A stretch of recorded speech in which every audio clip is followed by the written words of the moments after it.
नमस्कार, स्वागत है आपका यूट्यूब चैनल छत्तीसगढ़ टुडे में।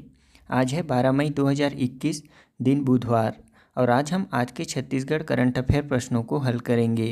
तो चलिए शुरू करते हैं। हमारा पहला प्रश्न है, राज्य में पंचमुखी पिपलेश्वर मंदिर कहाँ स्थित है? इसका आंसर है ऑप्शन डी, आरंग में। राज्य का पिपलेश्वर मंदिर रायपुर जिला के आरंग में स्थित है। आरंग मंदिरों की नगरी के नाम से विख्यात है। कहा जाता है कि प्राचीन समय में यहाँ 107 शिवलिंग विराजमान थे। वहीं नगर के उत्तर दिशा में खरोरा मार्ग पर स्थित पंचमेश्वर पंचमुखी महादेव का मंदिर है, जहाँ भगवान शिव की 5 प्राचीन विशाल स्वयंभू शिवलिंग विद्यमान हैं। यहाँ एक ही स्थान पर 5 शिवलिंग होने के कारण यह स्थान पंचमुखी महादेव के नाम से जाना जाता है, जो श्रद्धालुओं के लिए जन आस्था का प्रमुख केंद्र है। अब आरंग की बात आई है तो हम आरंग के बारे में थोड़ा सा और जान लेते हैं। ऐसे तो श्री कृष्ण के छत्तीसगढ़ प्रवास के ऐसे पुख्ता प्रमाण एवं ऐसे सबूत नहीं मिलते जैसे कि श्री राम के यहाँ आने के मिलते हैं, लेकिन फिर भी राजा मोरध्वज की कथा में स्पष्ट रूप से अर्जुन और कृष्ण के उनके दरबार में आने का जिक्र मिलता है। राजा मोरध्वज की राजधानी को लेकर विद्वानों में दो मत है। एक मानते हैं कि उनकी राजधानी रायपुर से 35 किलोमीटर दूर स्थित आरंग थी, तो दूसरे मानते हैं कि उनकी राजधानी पौराणिक काल में बड़े शक्ति केंद्र और दक्षिण कोसल की राजधानी रहे रतनपुर में थी। दोनों स्थानों पर मोरध्वज की नगरी होने और श्री कृष्ण और अर्जुन के प्रवास के प्रमाण होने के दावे हैं। कहते हैं कि आरंग का नाम लकड़ी चीरने वाले आर्य पर ही रखा गया है और इसकी उत्पत्ति राजा मोरध्वज के अपने बेटे ताम्रध्वज को आरे से काटने वाली घटना से हुई है। हमारा अगला प्रश्न है, हाल ही में भाभा एटॉमिक रिसर्च सेंटर की मदद से तैयार 2 किस्मों छत्तीसगढ़ जवा फूल ट्राम्बे और सफारी विक्रम TCR को बीज उत्पादन के लिए मंजूरी मिल गई है। यह किस फसल की प्रजाति है? इसका आंसर है ऑप्शन बी, धान। भाभा एटॉमिक रिसर्च सेंटर की मदद से तैयार धान की 2 किस्मों छत्तीसगढ़ जवा फूल ट्राम्बे और सफारी विक्रम TCR को बीज उत्पादन के लिए मंजूरी मिल गई है। यह गामा रेडिएशन से तैयार इन किस्मों की परंपरागत किस्म में बदलाव करते हुए इनकी उत्पादकता बढ़ाने में सफलता मिली है। इसके साथ साथ राज्य के इंदिरा गांधी कृषि विश्वविद्यालय के लैब में धान सहित 20 फसलों के मॉडिफाइड किस्में तैयार की गई हैं। ज़्यादा उत्पादकता और रोग से लड़ने की क्षमता वाली इन किस्मों के बीज उत्पादन के लिए केंद्र सरकार ने मंजूरी दे दी है। इसके साथ ही राज्य में विकसित इन किस्मों से दूसरे राज्यों में खेती का रास्ता भी साफ हो गया है। आपको बता दें कि Bhabha atomic research centre Mumbai में स्थित है।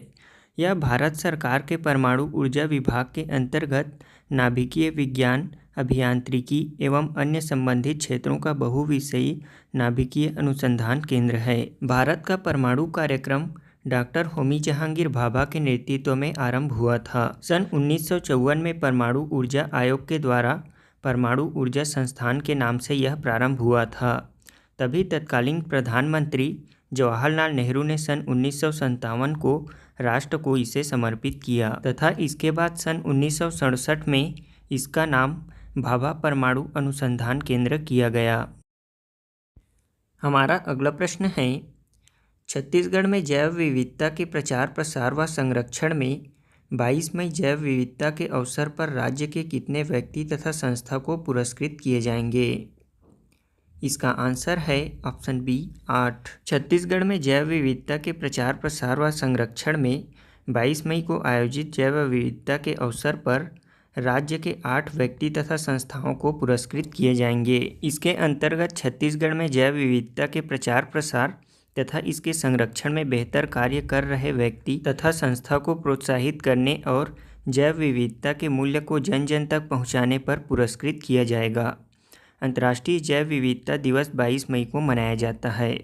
इसी अवसर पर छत्तीसगढ़ राज्य जैव विविधता बोर्ड द्वारा 4 विभिन्न क्षेत्रों के अंतर्गत कुल 8 पुरस्कार दिए जाएंगे। इसमें छत्तीसगढ़ राज्य जैव विविधता बोर्ड द्वारा संबंधित व्यक्तियों व संस्थानों से जैव विविधता के संबंध में कार्यालय में प्रस्ताव मंगाए गए हैं। हमारा अगला प्रश्न है, राष्ट्रीय प्रौद्योगिकी दिवस कब मनाया जाता है? इसका आंसर है ऑप्शन ए, 11 मई को। 11 मई को प्रतिवर्ष राष्ट्रीय प्रौद्योगिकी दिवस के रूप में मनाया जाता है। इस दिन भारत की विज्ञान में दक्षता एवं प्रौद्योगिकी के विकास को दर्शाता है।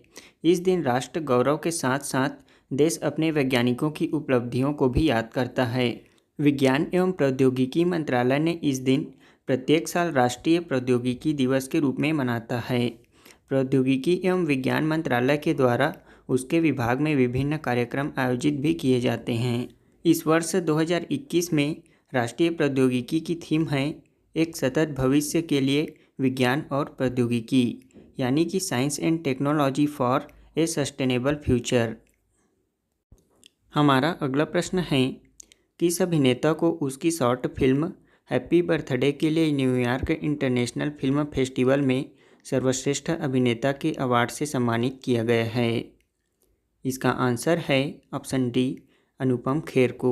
अनुपम खेर को New York city international film festival में उनकी शॉर्ट फिल्म हैप्पी बर्थडे के लिए बेस्ट एक्टर का अवार्ड मिला है। प्रसाद कदम द्वारा निर्देशित इस फिल्म में अनुपम के साथ आहना कुमरा लीड रोल में थी।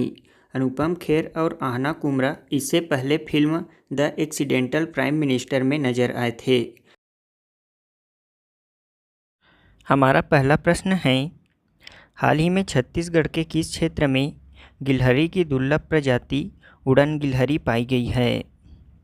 इसका आंसर है ऑप्शन सी, लखनपुर क्षेत्र में। हमारा अगला प्रश्न है, प्रधानमंत्री गरीब कल्याण अन्न योजना के तहत छत्तीसगढ़ में मुफ्त अनाज का वितरण किया जा रहा है। इस योजना की शुरुआत कब की गई थी? इसका आंसर है ऑप्शन बी, 26 मार्च 2020 को। हमारा अगला प्रश्न है, छत्तीसगढ़ सरकार द्वारा प्रारंभ किए गए किस अभियान के तहत आंगनबाड़ी केंद्रों में पढ़ने वाले बच्चों के बौद्धिक क्षमता विकास व बच्चों को शिक्षा से जोड़ने के लिए आंगनबाड़ी कार्यकर्ताओं द्वारा डिजिटल मोड पर ऑडियो वीडियो सामग्री उपलब्ध करवाई जा रही है? इसका आंसर है ऑप्शन डी, सजग अभियान। हमारा अगला प्रश्न है, हाल ही में DRDO द्वारा विकसित कोरोना रोधी दवा को drugs controller general of India ने मंजूरी दे दी है। इस दवा का क्या नाम है? इसका आंसर है ऑप्शन ए, 2DG। हमारा अगला प्रश्न है, असम के नए मुख्यमंत्री कौन बने हैं? इसका आंसर है ऑप्शन बी, हिमंता बिस्वा शर्मा। हमारा अगला प्रश्न है, हाल ही में ग्रुप ऑफ 7 G7 के विदेश मंत्रियों की बैठक कहाँ संपन्न हुई है? इसका आंसर है ऑप्शन डी, लंदन, ब्रिटेन में।